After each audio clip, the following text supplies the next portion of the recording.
Alafu wakati tulikuwa watu wa kwao walikuja kwa wingi, walikuwa wanapiga nduru hapo akilia mtu wapo, lakini trailer naye katoka huko ikaweza control na ikamaliza hao watu, kagonga watu wote kwa mtaro.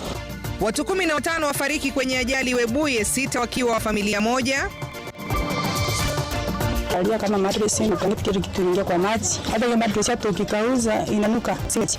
So sina usaidizi, nataka usaidizi.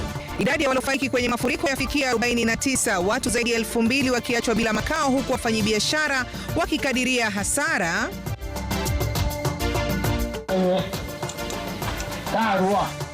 familia yazika shina la mti kuashiria mwili wa jamaa yao aliyefariki vitani Urusi, vijana 15 kutoka Transmara wakitoweka nchini humo. Vile kwanza niliona watoto wengi, those special children, wengi they are rejected.